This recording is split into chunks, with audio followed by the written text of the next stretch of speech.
Paz a vosotros, hermanos. Es una alegría volver a estar acá, contemplando su rostro, viendo que hay deseo en su corazón de adorar a Dios. Pero ha llegado el momento de recibir lo más importante que viene de Dios, recibir su palabra. Y antes de iniciar, quiero pedirles que me acompañen. Vamos a orar.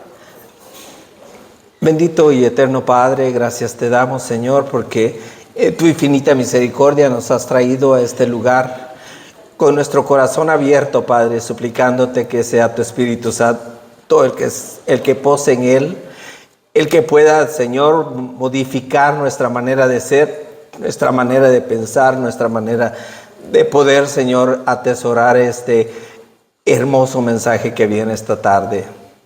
Ayúdanos, Padre. Sé siempre con nosotros y bendice a cada uno de tus hijos que aquí está presente. Bendice también a aquellos que están en la distancia, Padre, y que por medio de las redes sociales nos pueden ver y nos pueden contemplar. Bendice sus corazones, como también quédate con nosotros en el nombre de Jesús. Yo te lo pido, Señor. Amén. Pueden acomodarse, hermanos. Y quería preguntarles, ¿cuántos de ustedes se acuerdan de esto? El hermano en la mañana hablaba del fruto, ¿verdad? Del fruto del Espíritu Santo, y me llamaba mucho la atención porque él, cuando la desmenuzaba, nos mostraba a nosotros un fruto, pero un fruto que estaba protegido. ¿De qué está protegido el fruto, hermanos? De una piel, ¿verdad? De un exterior que en realidad protege a 8 partes del atributo del fruto del Espíritu Santo.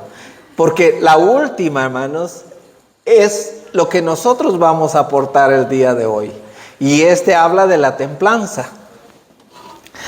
La templanza, hermanos, es uno de los atributos del fruto del Espíritu de Dios, que en realidad tiene que ver mucho con nosotros, mucho con usted y conmigo. ¿Por qué lo digo?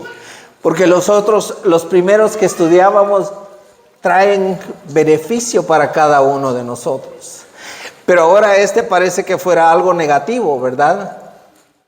Porque este fruto, esta parte del fruto del Espíritu Santo, viene a hablar cómo nosotros nos comportamos. ¿Por qué? Por eso le decía, me gustó, y le dije al hermano, quiero que me prestes tu naranja. Porque me gustó cómo la utilizó.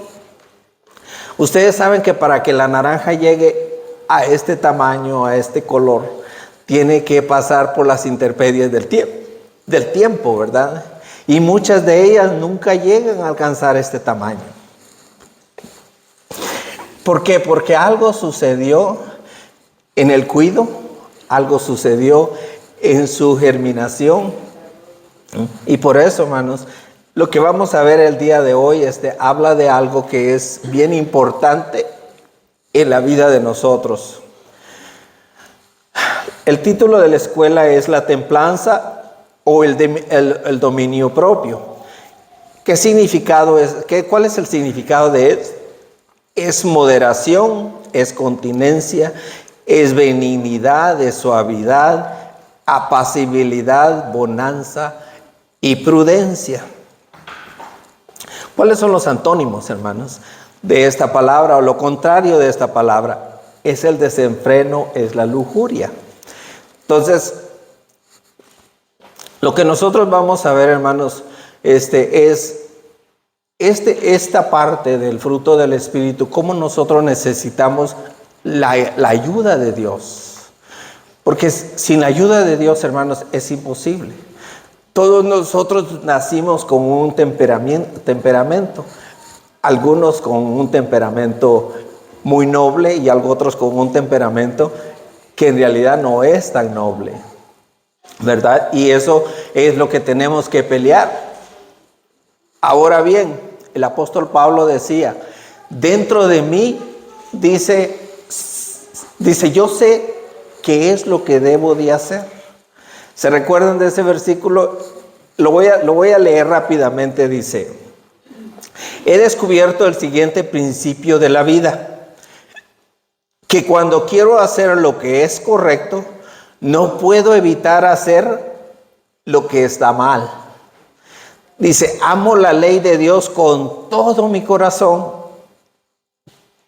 pero hay otro poder dentro de mí que está en guerra con mi mente. Ese poder me esclaviza al pecado que todavía está dentro de mí. O sea, esto no es algo, hermanos, que solo nos sucede a nosotros, que empezamos, que somos nuevos. Esto es algo que también aquellos personajes como el apóstol Pablo también sufrieron de ellos.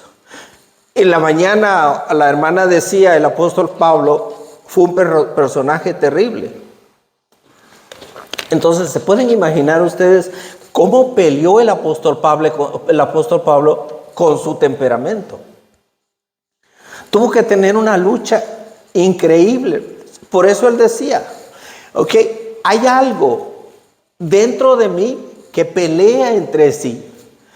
Pelea, yo sé lo que es hacer lo bueno, decía, pero dentro de mí hay algo que pelea eso, que me hace tratar de hacer algo diferente. Entonces, bien, hermanos, yo creo que en nuestra naturaleza ya está inserado este problema. Entonces, nunca con nuestro esfuerzo personal va a ser bien difícil que nosotros lo podamos conseguir. Ahora bien, el apóstol Pablo nos daba a nosotros el consejo, nos daba a nosotros la respuesta. Y dice Romanos 13:14, dice: antes bien, vístanse del Señor Jesucristo y no piensen en proveer para las lujurias de la carne. El apóstol quiere dejarnos a nosotros el poder comprender, hermanos, que sin la ayuda de Dios, sin la ayuda de Jesucristo, nosotros no podemos hacer absolutamente nada. Por eso él decía: vístanse del Señor, agárrense del Señor. Por eso es tan importante el Espíritu de Dios en nuestras vidas. Por eso cuando dice el Espíritu de Dios produce este fruto con todas estas cualidades. Porque la semana pasada decíamos, es como un árbol que crece dentro de nosotros, y ese árbol produce un fruto con estas cualidades. Ahora bien, hermanos, ¿a cuántos de nosotros nos interesa tener el fruto del Espíritu Santo en nuestra vida? ¿Por qué razón? Porque nos hace mejores personas, nos hace mejores cristianos y especialmente nos hace agradable delante de los ojos de Dios. Hoy día podemos darnos cuenta, hermanos, que el ser humano pelea con el dominio propio. Yo no sé cuántas veces les ha pasado a ustedes, pero simplemente, hermanos, manejando en la calle, ¿cuántas veces nos pasan mencionando a nuestra mamita? Por cualquier cosita, a veces porque no vas rápido, a veces porque vas en la línea equivocada, a veces porque tienes que doblar a la derecha y como no te vas inmediatamente te están bocinando y te están insultando. Entonces, muchas personas tienen ese temperamento de poder aguantar, tienen el carácter de poder soportar, pero hay otras personas que no. Hoy nos damos cuenta, hermanos, que la gente se mata por cosas tan sencillas, por cosas que en realidad uno dice, ¿cómo es posible que un niño de 15, 16 años pueda llevar un arma de fuego e ir a matar a sus compañeros? ¿Por qué razón? Porque es el tipo de sociedad en la que hoy día vivimos, donde todo el mundo quiere estar primero, quiere hacerlo primero, ser el primero en todo. Hoy nos damos cuenta, hermanos, que la gente le quita la vida a cualquiera por cualquier tontería. Yo no sé cuántos de nosotros hemos visto el Super Bowl. ¿ok? Pero mirando el Super Bowl nos dimos cuenta de una noticia donde 3 personas murieron en la parte de la yarda o la yarda de atrás de la casa y murieron congelados porque eran personas que eran en contra de los otros fanáticos. Entonces vinieron, los golpearon y los dejaron afuera que se congelaran por un partido de fútbol americano. Entonces uno se pregunta, hermanos, ¿por qué la gente tiene esta maldad en su corazón? Nos damos cuenta, hermanos, que hay personas que tienen adicciones y no se pueden controlar. Por ejemplo, le voy a decir una que pareciera que es inofensiva, pero la glotonería, hermanos, es un descontrol en nuestra vida. ¿Por qué? Porque queremos comer. A mí me pasa. ¿Cuántas veces somos esos que gastamos dinero sin control? Y el problema que nos pasa es después cómo podemos pagar. Tenemos una tarjeta de crédito. Y una vez decía alguien, ¿cómo es posible que los cristianos tengan mal crédito? Si se supone que ellas deben de ser el modelo y el ejemplo para nosotros. Pero esto, hermanos, en realidad ya lo traemos nosotros inserido en nuestra vida.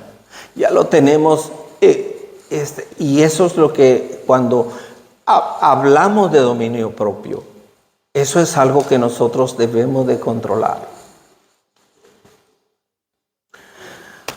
Algo facilito, hermanos. ¿A quién de ustedes les gusta el chocolate? O las cosas dulces. Yo, por ejemplo, le digo a mi hermana, le digo a mi esposa, no traigan pan a la casa, por favor. ¿Ok? ¿Por qué, hermanos? Porque llega hoy y mañana por la mañana, ¿qué se hizo? No sé, digo. ¿Por qué razón? Porque no hay un dominio propio. Cuando nosotros tenemos ese dominio propio, nosotros somos, dice, la persona que tiene el dominio propio es la persona que sabe controlarse, sabe dominarse. Entonces, cuando nos damos cuenta, hermanos, este fruto o este atributo del fruto del Espíritu Santo es fundamental para toda nuestra vida. Vamos a leer el versículo de memoria. Y antes de que se me olvide, quiero decirles, por ejemplo, hermanos, ¿tendría José control o dominio propio? ¿Se recuerdan, hermanos, que este jovencito prefirió salir desnudo huyendo que acostarse con la mujer de su amo? ¿Por qué? Ella lo seducía y lo ve seduciendo por tiempos. Y cuando logró la oportunidad y lo encontró desnudo, le tomó la ropa y le dijo, tú no puedes salir. Y José se quedó ahí, hermanos. ¿Por qué razón? Porque tenía dominio propio. David, hermanos, es otro de los grandes ejemplos que a mí no se me puede ir por alto. David tenía a su más acérrimo enemigo enfrente de él. Así como pudo cortar la esquina del manto, así pudo agarrar esa espada y clavársela. El hombre lo buscaba para matarlo y él lo tuvo en sus manos. Sus amigos le decían, si él vino aquí a la cueva donde nosotros estamos metidos, es porque Dios lo ha puesto en tus manos. Entonces, ¿tendría dominio propio David para no hacerlo, hermanos? Sí lo tuvo. Y así hay tantos ejemplos. Nosotros nos damos cuenta que Daniel y sus amigos de algo pequeño hicieron algo tan grande, hermanos. Cuando nosotros miramos a Daniel nos damos cuenta de que él dice, no, nosotros no vamos a participar de los manjares y de los platillos exquisitos de Nabucodonosor. ¿Por qué? porque ellos sabían que si ellos se dejaban ganar en esa parte, si perdían su autodominio, hermanos, quiere decir que iban a hacer todo lo demás fácilmente. Pero dice, y esto agradó a Dios en gran manera. ¿Por qué lo agradó? Dice, les dio sabiduría, les dio conocimiento. Dice, y a Daniel le dio el poder de poder discernir sueños. Entonces, como me dijo alguien, a mí me gustan los detalles pequeños.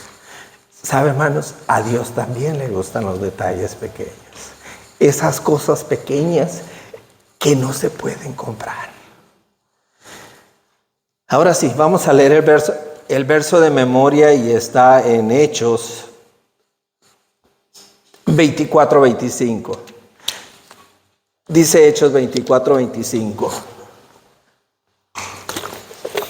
Dice, al razonar Pablo con ellos acerca de la justicia, el control propio y el día del juicio que vendrá, Félix se llenó de miedo. Vete por ahora, le dijo. Cuando sea más conveniente, volveré a llamarte. ¿Quién era Félix, hermanos? Félix era el gobernador de Judea, ¿ya? El hombre con el poder más alto en aquella ciudad. Y él, obviamente el apóstol Pablo estaba preso. Si nosotros leemos la historia o el contexto, el apóstol Pablo estaba preso. Y antes de esto, ya lo habían acusado, ya le habían hecho un juicio. Pero ellos se habían dado cuenta que el apóstol Pablo no tenía ninguna culpa. Pero la curiosidad de este gobernador, dice, lo manda a llamar y le dice, háblame de eso que estuviste hablando. Y dice, después de hablar un rato, viene del apóstol y habla con él. Lo voy a leer en otra versión. Bueno, dice, pero Pablo también le habló de lo que tenía que vivir, sin hacer lo malo, que tenía que controlarse para no hacer lo que quisiera, sino solamente lo bueno, y que algún día Dios juzgaría a todos.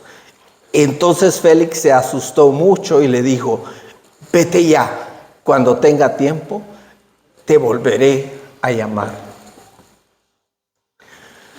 Muchas veces me pregunto, hermanos, porque si nos damos cuenta en esta lectura, el apóstol Pablo escoge 3 temas fundamentales en la vida de Félix. Y uno de ellos, hermanos, obviamente es el juicio de Dios. Pero ¿cuántas veces nos sucede a nosotros que venimos a la iglesia, hermanos? Este hombre, su conciencia lo lastimó. Lo lastimó al punto de decir, ¿sabes qué? Lo que me está diciendo me está acusando en mi conciencia. Mi subconsciente me está diciendo todo lo malo que yo soy. Y le dice, vete, ya no, como quien dice, ya no soporto más escuchar lo que me puede pasar o lo que me va a pasar en mi vida. Entonces, muchas veces me pregunto, hermanos, nosotros venimos a la iglesia y estamos en pecado. Y oímos mensajes que nos pegan, como dicen, en el punto central de nuestras fallas espirituales. Pero nuestra conciencia ya no hace nada. Nuestra conciencia ya no nos juzga, ya no nos lastima, porque tenemos una conciencia cauterizada. Como yo decía, yo soy como Félix, hermanos, porque muchas veces estoy leyendo el tema que voy a dar y me está lastimando, me está haciendo llorar. ¿Por qué? Porque tengo necesidad de Dios y tengo necesidad de un cambio en mi vida. Por eso dice, el mismo apóstol Pablo dice, pidan el Espíritu Santo de Dios. Cuando te levantes en la mañana, decía Billy Graham, mi oración de la mañana es, Señor, no dejes que todo este trabajo que tú has hecho en mí yo lo destruya en este día. Se derrama tu espíritu para que yo pueda mantenerme en pie. Hermanos, eso es lo importante que nosotros debemos de reconocer cuando venimos a la iglesia. No vengamos porque el tema fue bonito. No vengamos porque el tema en realidad me hizo sentir bien y los cantos me hicieron sentir bien. Vengamos porque tenemos necesidad de buscar a un Dios que es vivo, como decía el hermano. El hermano dice, es un Dios verdadero. Es un Dios en el cual no solo podemos confiar, sino que podemos tener la plena seguridad de que lo que nosotros le pidamos, Él nos los va a dar, hermanos. Dice la lectura bíblica.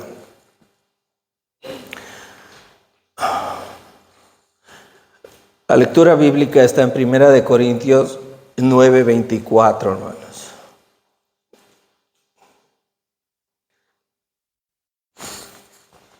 Si lo tienen, lo leo. 1 Corintios 9:24 dice así: ¿no se dan cuenta que en una carrera todos corren, pero solo una persona llega al premio? Así que corran para ganar. Todos los atletas se entregan con disciplina. Lo hacen para ganar un premio que se desvanecerá, pero nosotros lo hacemos para un premio eterno.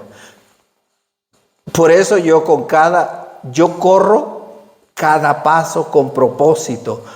No solo doy golpes al aire, dice. Disciplino mi cuerpo como lo hace un atleta. Lo entreno para que haga lo que debe de hacer. De lo contrario, temo que después de predicarles a otros, yo mismo quede descalificado. Pongámosle cuidado a la metáfora del apóstol Pablo, hermano. El apóstol Pablo le está hablando a la iglesia de Corinto. La iglesia de Corinto está acostumbrada a las Olimpiadas. Y obviamente Corinto es una de las sedes de esas Olimpiadas. Entonces, cuando el apóstol Pablo habla con aquella gente sabía qué era lo que él estaba tratando. Y él está diciendo, fíjense, todos los atletas, y está hablando con la iglesia, hermanos. Fíjense toda la iglesia que todos corren, pero solo uno es el ganador. Ahora bien, tengamos cuidado porque muchas veces malinterpretamos la Biblia. Él dice, no vaya a ser que habiéndoles predicado, yo me quede afuera. En la iglesia, en la Biblia Reina Valera del 60, dice, no siendo que habido sido yo el heraldo. ¿Qué quiere decir heraldo, hermanos? Heraldo era el anunciador de aquellas Olimpiadas. Heraldo era aquel que agarraba y tomaba los laureles y las coronas y las medallas que le daban a aquellos jugadores. Entonces, no está diciendo de que él iba a dejar de predicar, hermanos. Sino que lo que él está diciendo es, miren, no vaya a ser que yo, después de estarles anunciando, yo deje de anunciarlo. ¿Okay? Porque si no, hermanos, también lo tendríamos que hacer literalmente cuando dice, todos a la verdad corren, pero uno solo es el ganador. Quiere decir que de muchos estamos corriendo, pero no vamos a alcanzar el galardón. Porque otro ya nos ganó, otro ya nos avanzó. Lo que está diciendo, hermanos, es que está usando una metáfora para decirse, fíjense en los atletas, qué es lo que hacen, su sistema de alimentación, su entrenamiento, cuánto duermen, cuánto cuidan su cuerpo, y cuánta es la dedicación que le ponen al deporte que están practicando. Y eso es lo que debemos de ver, hermanos. Eso es lo que Él nos está diciendo. ¿Cuánta dedicación tenemos nosotros para las cosas espirituales? ¿Cuánto nos entrenamos, hermanos? ¿Cuál es el entrenamiento principal de un cristiano. La oración. Esa es la primera, hermanos. Porque ¿quién es el que nos motiva a salir adelante? ¿Quién es el que nos motiva a ir al frente? Es el mismo Espíritu de Dios. Por eso el apóstol Pablo, cuando está hablando aquí, hermanos, nos está diciendo, fíjense en ellos. El otro día, hace unos años atrás, leía acerca del vecino de Kobe Bryant cuando estaba vivo. Y dice él, yo me levantaba a la 1 de la mañana y lo que oía era el sonido de la canasta, de la pelota en la canasta, dice. Salía en el día, regresaba en la tarde y Kobe Bryant estaba sonando la pared o el backboard del ¿cómo se llama? De la canasta. Dice, eso era lo que hacía. Cuando nosotros vemos Kobe Bryant, si nosotros nos damos cuenta y lo ponemos a la par de Michael Jordan, nos damos cuenta que su salto, su manera de cambiarse la pelota, pero él lo hacía idéntico a Michael Jordan, porque él decía, Michael Jordan es mi modelo. ¿Cuántos de nosotros tenemos un modelo, hermanos? El paradigma de cada ser humano es Cristo. El modelo, el ejemplo es Cristo. ¿Cuántos de nosotros tenemos esa dedicación, hermanos? Como Kobe Bryant. Kobe Bryant quería modelar a este personaje. ¿Por qué? Porque era el más famoso y es considerado el mejor deportista o el mejor basquetbolista conocido en la historia. Y Kobe Bryant quería ser igual a él. Ahora bien, si un personaje persigue a otro terrenal que va a morir, que se va a perder, ¿cuál es la ventaja de nosotros si seguimos al Señor y queremos modelar lo mismo que hizo Cristo Jesús? Si nos damos cuenta, Jesucristo, hermanos, no hay maneras para describir el poder y la grandeza que tenía antes de hacerse hombre.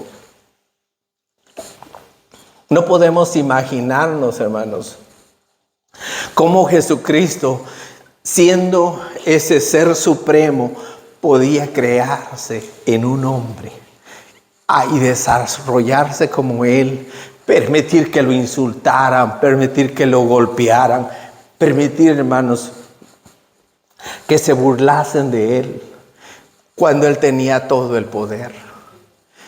¿Qué hacía el Señor, hermanos? ¿Tendría una templanza increíble en él, hermanos? Nosotros cualquier cosita nos hacen y estamos hablando de venganza. Cualquier cosita nos hacen y nosotros queremos, como ese we want to get even. Entonces, hermanos, cuando nosotros miramos el apóstol Pablo, estaba dando un mensaje que él comprendía, que él sabía de qué se trataba. Y cuando ponía estos ejemplos, hermanos, era porque él quería, como dice, manejar su mensaje hasta el corazón de las personas. Dice el apóstol Pedro en la otra lectura bíblica, dice, Segunda de Pedro 1, 2 al 11, hermano. Dice, le pido a Dios que los ame mucho y les permita vivir en paz, y que ustedes estén siempre dispuestos a conocer más de Dios y a nuestro Señor Jesús. Dios utilizó su poder para darnos todo lo que necesitábamos y para que vivamos como Él maravilloso, como Él quiere. Dios nos dio todo eso como nos hizo conocer a Jesucristo. Por medio de Él nos eligió para que seamos parte de su reino, maravilloso. Además nos ha dado todas las cosas importantes y valiosas que nos prometió. Por medio de ellas, ustedes podrán ser como Dios y no como la gente pecadora de este mundo, porque los malos deseos de esa gente destruyen a los demás. Por eso mi consejo es que pongan todo su empeño en afirmar su confianza en Dios, esforzarse para hacer el bien, procurar conocer mejor a Dios y dominar sus malos deseos. Además deben de ser pacientes, entregar su vida a Dios, estimar a sus hermanos en Cristo y sobre todo amar a todos por igual. Si ustedes conocen a Jesucristo, harán todo eso y tratarán de hacerlo cada vez mejor. Así vivirán haciendo el bien, pero quien no lo hace así es como que si estuviera ciego y olvida que Dios le ha perdonado todo lo malo que hizo.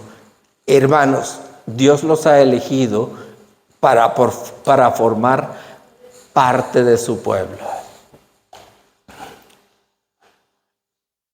Y si quieren serlo para siempre, deben esforzarse para hacer más todo esto, por hacer todo esto. De ese modo nunca fracasarán en su vida cristiana y Dios con gusto les dará la bienvenida en el reino del Señor y Salvador Jesucristo, quien reina para siempre. Qué hermoso, ¿verdad? Qué maravilloso la promesa y cómo lo ve el apóstol. Lo dice con tanta dulzura, hermanos. Ahí él dice, ámense los unos a los otros. ¿Cuál era el mensaje de Jesucristo, hermanos? Cuando se le preguntaba y se le decía, ¿cuál es el amor más grande que existe? El amar a Dios y el amar a aquellos que están alrededor de nosotros. Por eso el apóstol Pedro dice, si ustedes quieren un día reinar en ese reino maravilloso, hagan lo bueno. No sean malos, no se vuelvan como los ciegos, porque el ciego, ¿qué es lo que hace, hermanos? Simplemente se anda topando con todo, con lo que sea, pero tiene una excusa.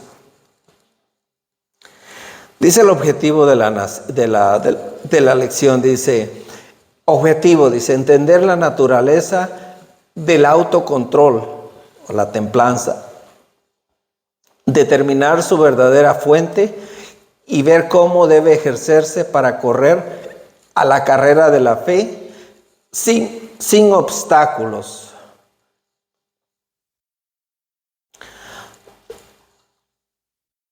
Dice, todos sabemos que no estamos en un mundo perfecto, hermanos. Estamos en un mundo lleno de problemas. Estamos en un mundo que cada vez es más malo. Decía el apóstol Pablo a Timoteo, porque a lo bueno le llamarán malo y a lo malo le llamarán bueno. Y está sucediendo el día de hoy. Si nosotros nos damos cuenta, una vez se dice, ¿cómo es que la gente puede pensar de esa manera? Pero tristemente, ese es el punto donde hemos llegado. Y como decía el hermano predicador en la mañana, decía, Cristo está a las puertas. ¿Por qué? Porque este mundo de esa manera no se puede mantener, hermanos. Por eso Jesucristo decía, a través de Juan decía, esta cosa os he hablado para que en mí tengáis paz. Dice, porque en el mundo tendréis aflicción. Dice, pero confiad en mí, porque yo he vencido al mundo. ¿En quién debe de estar nuestra confianza? ¿Quién es más poderoso que el mundo, hermanos? Solamente Él. Dice la la introducción a la escuela, hermanos.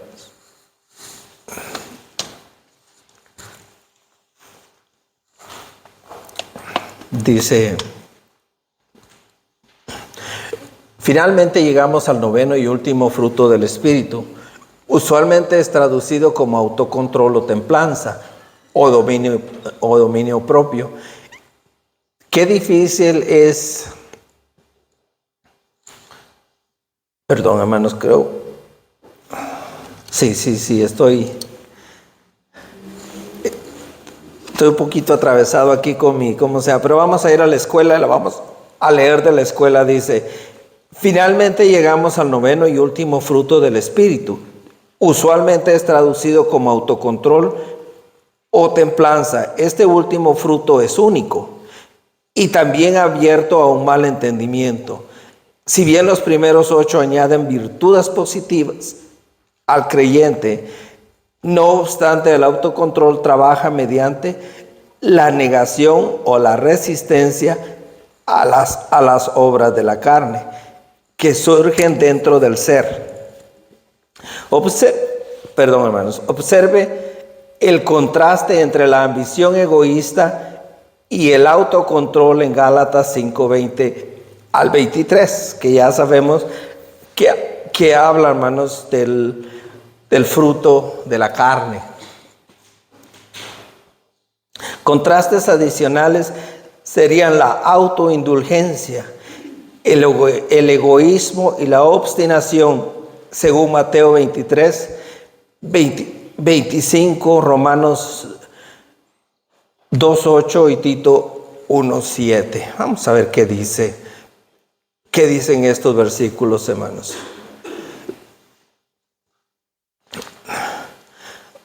Dice Mateo 23, 25, dice, ¿qué aflicción le espera a maestros de la ley religiosa y fariseos, hipócritas? Pues se cuidan de limpiar la parte exterior de la taza y del plato, pero ustedes están sucios por dentro, llenos de avaricia y se permiten todo tipo de excesos. Fariseo ciego, primero lava el interior de la taza y del plato, y entonces el exterior también quedará limpio. ¿Cuántos de ustedes, hermanos, cuando van a usar un recipiente para tomar agua o para comer, cuántos de nosotros lavamos solo lo de afuera y dejamos sucio lo de adentro? Yo creo que nadie, ¿verdad? Espero que no sea mi teléfono. Yo creo, hermanos, de que todos nosotros automáticamente lavamos el interior, ¿verdad? Aunque no lavemos muy bien lo de afuera, pero lavamos muy bien lo de adentro. Ahora, el Señor le está diciendo, ustedes aparentan ser una cosa afuera. ¿Por qué? Porque estaban limpiando, estaban lavando el exterior del utensilio. Pero dice, pero lo de adentro estaba sucio, lo de adentro estaba podrido, y muchas veces eso es lo que somos como cristianos. Llevamos una vida que aparentamos nada más, pero nuestro corazón necesita una limpieza, hermanos, y una limpieza interna, una limpieza grande. Entonces, ¿qué es lo que no le gusta al Señor, hermanos? Dice, 7 cosas odia Jehová, y la 8ª, dice, la detesta. Y una de ellas, hermanos, es la hipocresía. Dice Romanos 2:8, dice, pero derramará su ira y enojo solo sobre los que viven para sí mismos. ¿Qué es lo que sucede el día de hoy, hermanos?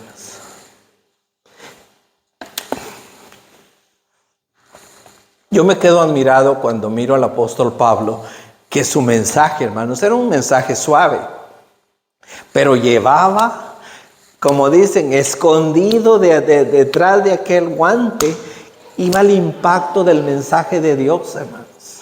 Porque cuando le dice a Félix todo lo que le dijo, hermanos, le tocó el alma. Le dio tanto miedo, pero hoy día, hermanos, ¿qué es lo que hacemos los predicadores? Nos encanta. Qué bonito predicó. ¿Por qué? Porque llenamos nuestros temas de cosas en realidad que no llevan una verdadera sustancia de Dios, hermanos. Si nos damos cuenta el día de hoy, las iglesias se llenan, ¿por qué? Porque van a sentirse bien. Yo les digo, yo escucho a un personaje, hermano, no le voy a decir el nombre porque no lo quiero prestigiar, pero lo escucho porque me hace sentir bien. Siento esa motivación el día domingo, en la mañana que me levanto y lo escucho, me siento motivado porque sus mensajes son solo de motivación. Y eso es lo que le dan a la iglesia. Pero yo me pregunto, ¿dónde están las citas bíblicas? ¿Dónde está en realidad el beneficio que su iglesia se lleva? Cuando lo único que le dicen es, tú eres un hijo de Dios y por lo tanto tienes que vivir como un hijo de Dios. Hermanos, es bonito recibir el halago, pero en realidad el verdadero mensaje no es ese. Sí, como les digo, me gusta escucharlo, hermanos, no porque crea en su mensaje, sino me hace sentir bien. Es motivante su mensaje. Pero el Señor no quiere mensajes motivantes, hermanos. El Señor quiere mensajes que convenzan que estamos mal y que Él quiere algo mejor de nuestra vida. Dice Tito 1:7, dice, pues el líder de la iglesia es un administrador de la casa de Dios y debe vivir de manera intachable.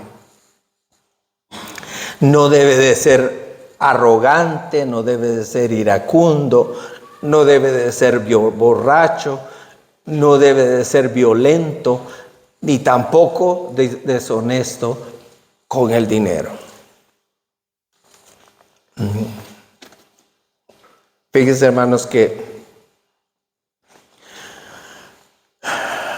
muchas iglesias, muchos cristianos, muchos dirigentes solo sirven para alejar a la gente de Dios.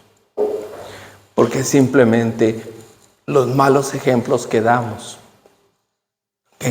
la manera, hermanos, en que las noticias se mueven hablando de un fulano y de otro, que dice la gente para ser evangélico, ¿como quién?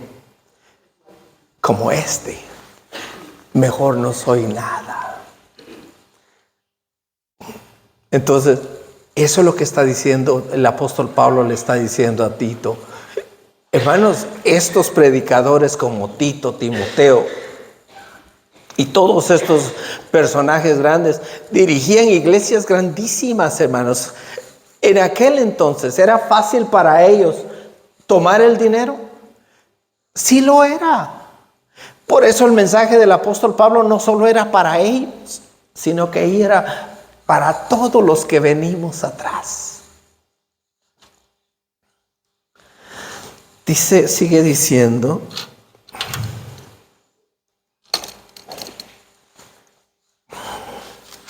dice, sin embargo, esto se hace que surja la pregunta, ¿qué es el yo? ¿Y cómo se controla a sí mismo? Dice, aun cuando esté enlistado en la final aun cuando está enlistado en el final del fruto del Espíritu y no se haga mucha referencia a él en el Nuevo Testamento,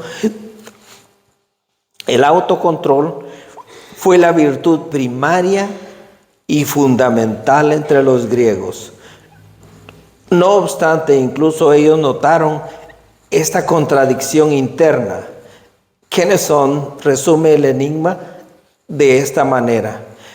En conclusión, la paradoja es esta. Cuando hablamos del autocontrol, ¿quién es el yo? ¿qué está siendo controlado o dominado? ¿Y quién es el yo que está controlando o dominando? Al principio lo leí, hermanos, la lectura de Romanos, donde el apóstol Pablo dice, porque hay dos leyes dentro de mí. Una que amo, una que en realidad admiro, una que yo quisiera hacer todo lo que dice, pero la otra siempre me vive jalando a hacer lo malo. ¿Y quiénes son? Es lo que nos está diciendo a nosotros. ¿Quién es el yo? ¿Quién lo está dominando? ¿Quién está en control del yo? ¿Soy yo el que estoy bajo control? ¿O es Dios el que está bajo control? Y esa es la ventaja, hermanos, o la desventaja. Si yo estoy en control, no soy cristiano. Si Dios está en control, entonces hablamos del cristianismo. Porque en realidad eso es lo que se requiere.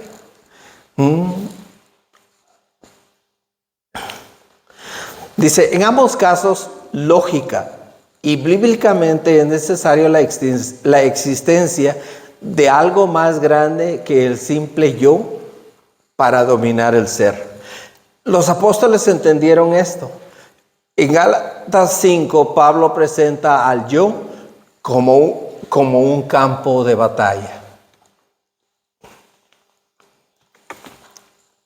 Entre las pasiones de la carne y las virtudes del Espíritu Santo. El hecho de poner al final la lista del autocontrol, él no está pensando en este yo como lo hacían los griegos. Más bien él está subvertido a la idea del autodominio y coloca ese trabajo bajo el control transformador del Espíritu Santo. Tal como Kenneson lo explica, los nuevos cristianos entendieron que había un nuevo poder a la disposición de ellos mediante Cristo. Este poder no era producto de ellos mismos, ni tampoco era un poder inherente en el humano. Más bien este poder estaba íntimamente unido a Jesucristo y hacía posible una nueva forma de vida.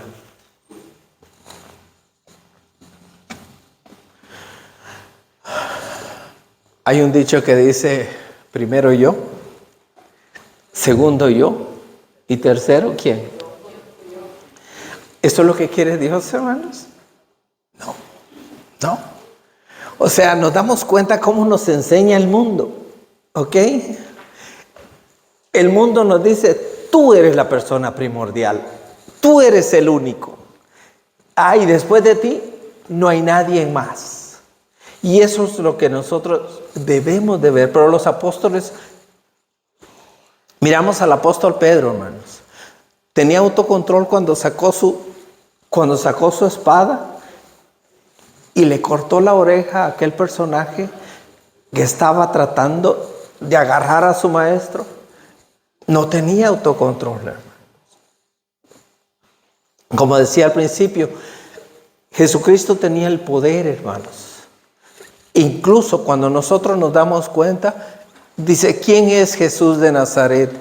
Y dijo, yo soy. Y cuando dijo yo soy, ¿se recuerdan lo que sucedió? Dice, y todos cayeron. Porque, hermanos, solo nos da la muestra del poder de Dios. Todos los soldados que llegaron a buscarlo, junto con los demás mentirosos, hermanos, todos cayeron al suelo. Y era solamente la voz poderosa de Jesús. Ahora bien, dice, los apóstoles se dieron cuenta que ellos no lo podían hacer.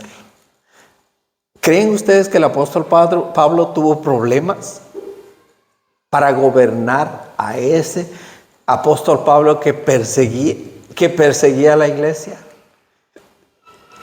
Por supuesto que necesitaba de la ayuda de Dios. Lo importante fue que lo entendieron, que lo comprendieron. Ahora bien, lo comprendemos en este día nosotros. ¿Cuántas veces nos levantamos? Yo no lo hago, hermanos. Pero después de haber escuchado este tema, digo, es mi lucha de hacerlo todos los días y levantarme y decir, Señor, permite que sea tu Espíritu el que gobierne mi vida. Permite que sea Él el que de ahora en adelante me saque caminando. Porque si eso sucede, hermanos, mi vida va a ser muy diferente. Porque si yo sigo confiando en el yo, que también me vivo enojando cuando alguien me corta. Hermanos, yo no sé si en los últimos días solo a mí me pasa, pero hay veces que la gente viene y te cruza. Para rebasar, te cruza a unos pocos centímetros. Y uno dice, ¿y este? Prometo que ya no lo voy a decir, hermanos. ¿Por qué? Porque a veces uno dice, ¿y este tonto? Pero ojalá usara esa palabra porque decimos algo más. ¿Por qué? Porque nos molesta. El yo propio todavía resalta.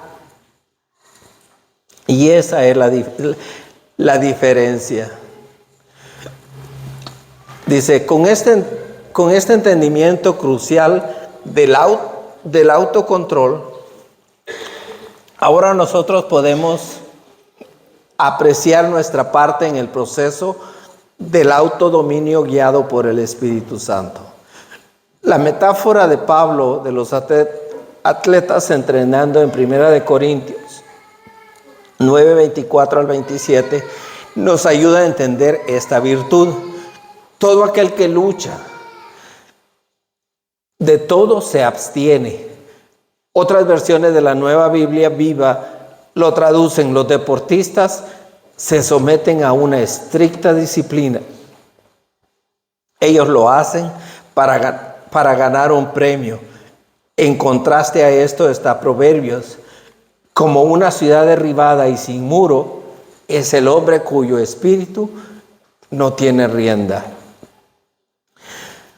¿Cuál de los dos habremos de ser nosotros? ¿La ciudad que no tiene control? ¿La ciudad que no tiene protección? ¿O vamos a hacer la disciplina que empleaban los que corrían en las Olimpiadas? Creo que vamos a buscar ese camino, ¿verdad? Porque si lo hacemos, hermanos, hay una gran ventaja para nuestra vida espiritual. Dice, una autodisciplina que está motivada por el Espíritu es esencial para correr la carrera. Pablo identifica los últimos días como sin autocontrol. Hoy en día, el anhelo por alcanzar la felicidad se ha convertido en una justificación para cualquier deseo. Sin embargo, en estos tiempos adictivos y de autoindulgencia, dice, el creyente se pregunta, ¿qué es lo que Dios desea para mí? ¿Qué es lo que me haría feliz? Dentro de las respuestas se encuentra la razón por el autocontrol. Haríamos bien en ponerle atención a las palabras de Pedro, no como aquellos que siguiendo la carne y desprecian el señorío, sino que poniendo toda diligencia, añadid vuestra fe, virtud a la virtud, conocimiento al conocimiento, dominio propio. Vamos a entrar rápidamente a las preguntas, hermanos, porque se nos fue el tiempo, pero en realidad es tan importante, hermanos, el día de hoy. ¿Qué es la autoindulgencia? Buscamos beneficiarnos nosotros, sentirnos felices, buscar lo que a nosotros nos beneficia nada más. Y ¿saben qué es lo peor de todo? Que eso es lo que le enseñamos a nuestros hijos, hermanos. El niño empieza a quejarse, ¿qué hacemos? Aquí está el teléfono, porque nosotros no queremos lidiar con ellos. La tableta, lo que sea, hermanos, con tal de que no nos molesten. ¿Por qué? Porque buscamos esa autoindulgencia en nuestra vida. Si nos damos cuenta, hermanos, todo tiene que ser rápido. Todo. Como dijo, queremos la pastilla que nos quite el dolor. Así. Pero en realidad lo que Dios nos ofrece, hermanos, no es fácil. Pero con la ayuda de Él, nosotros podemos salir adelante. Dice la primera pregunta, hermanos, ¿cómo es diferente el autocontrol del resto de los frutos o del fruto del Espíritu? ¿Cómo es que se mantiene con facilidad? ¿Qué es lo que Pablo expresa acerca del yo en Gálatas 5:14?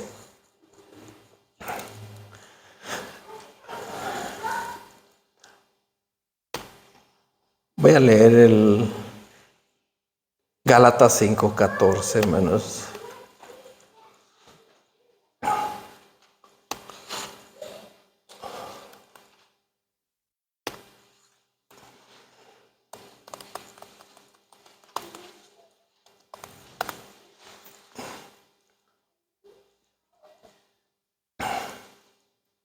Gálatas 5:14 dice así: porque toda la ley de Dios se resume en un solo mandamiento.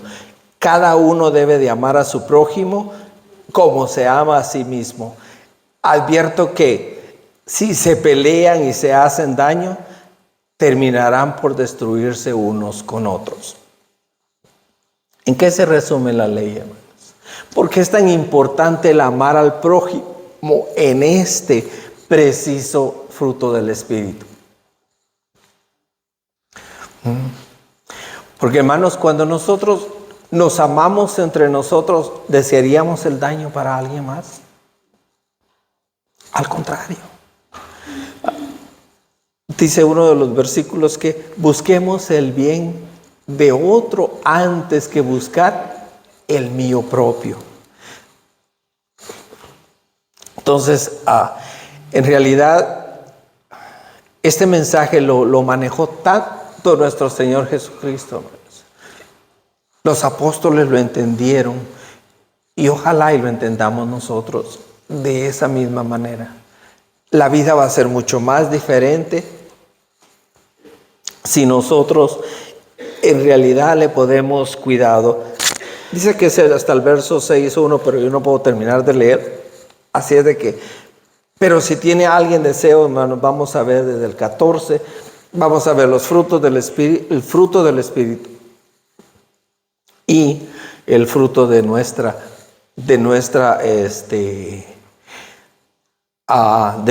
yugo. Incluso ahora que menciono el yugo, nuestro Señor Jesucristo dice: si alguien quiere ser mi discípulo, dice, ¿se recuerda? Niéguese. Antes de todo dice, niéguese a sí mismo, tome su cruz y sígame. O sea, ¿qué es lo que debemos de hacer, hermanos? No es solamente seguir al Señor. ¿Cuántos trataron de hacer? Muchos. Pero ya cuando el Señor decía, deja tu familia, que dijeron, no, es que los tengo que ir a enterrar. No, es que todavía me falta tiempo para mis padres.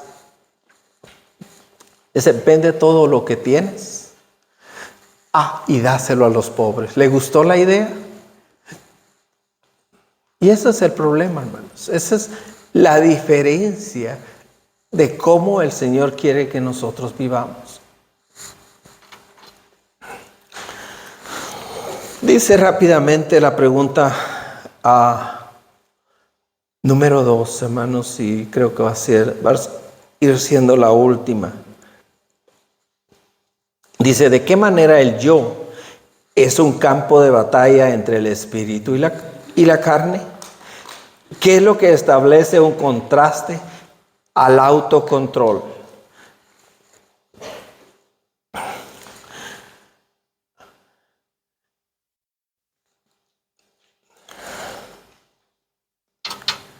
Nos cuesta dominar nuestra carne, hermanos, porque esa es nuestra naturaleza.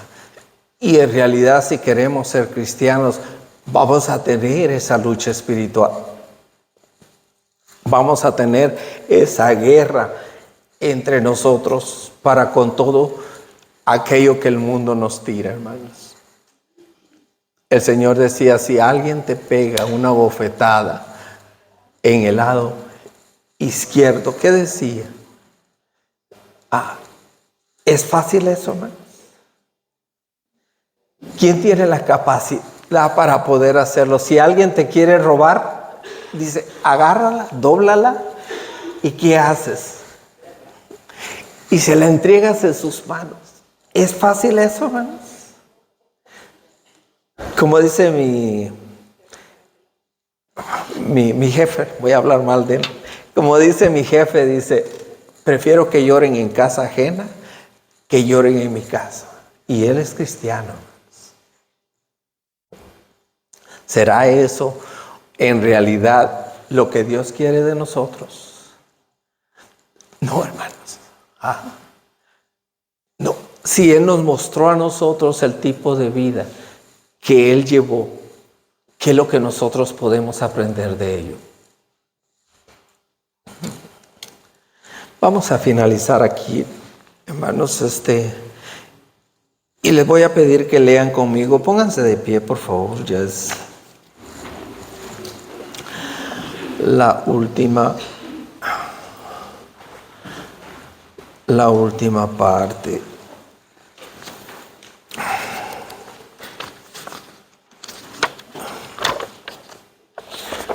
Dice la cultivación personal.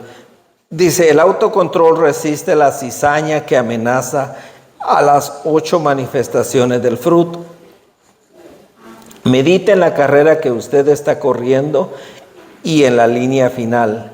Enliste los ejercicios espirituales que usted está practicando, que harán que su cuerpo se sujete a Cristo en la trayectoria. ¿Cuáles son los hábitos que usted está eliminando? Es una pregunta personal, hermanos. Es una pregunta que en realidad cada uno de nosotros tiene la respuesta. Pero yo les voy a decir algo. No hay mejor camino en la vida que seguir al Señor. Todos los que tenemos años, hermanos, de estar en la iglesia, como decía alguien, mire para atrás y mire desde dónde viene, cuál era su vida. Y si ha podido cambiar durante estos años, mire para adelante porque va a poder cambiar más. Y ahora, conociendo la manera de hacerlo, podemos cambiar mucho más grande y muchas mejores cosas podemos hacer. Muchas gracias, hermanos. Que el Señor les bendiga. Pasa a vosotros.